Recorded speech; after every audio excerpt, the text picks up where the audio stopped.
আন্তর্জাতিক বাজারে স্বর্ণের দামে বড় ধরনের পতন লক্ষ্য করা গেছে।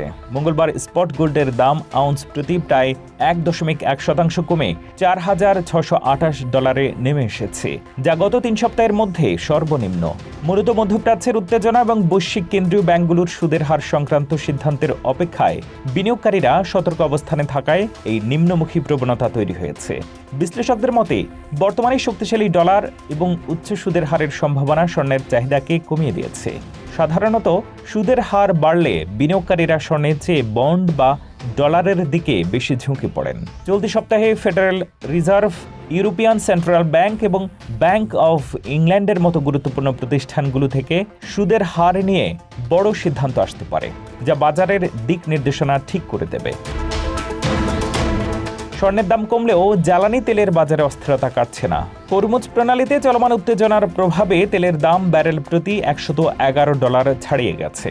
জ্বালানির এই উচ্চ মূল্য বিশ্বজুড়ে মূল্যস্ফীতির চাপ বাড়াচ্ছে, যা প্রকারান্তরে সুদের হার আরও উঁচুতে রাখার সম্ভাবনাকে জোরালো করছে। এদিকে ইরান ও যুক্তরাষ্ট্রের মধ্যে চলমান শান্তি আলোচনা নিয়ে নতুন করে ধোঁয়াশা তৈরি হয়েছে। ডোনাল্ড ট্রাম্প ইরানের সর্বশেষ প্রস্তাবে অসন্তোষ প্রকাশ করায় দ্রুত কোনো চুক্তির আশা ক্ষীণ হয়ে আসছে। বাজার বিশ্লেষকরা মনে করছেন, যদি শেষ পর্যন্ত কোনো সফল চুক্তি হয় তবে ডলারের মান দুর্বল হতে পারে, যা ভবিষ্যতে স্বর্ণের দামকে আবার চাঙ্গা করতে সাহায্য করবে। স্বর্ণের পাশাপাশি রূপা, প্ল্যাটিনাম ও প্যালাডিয়ামের দামও কমেছে, যা বিশ্ব অর্থনীতিতে বিনিয়োগকারীদের ক্রমবর্ধমান উদ্বেগেরই প্রতিফলন।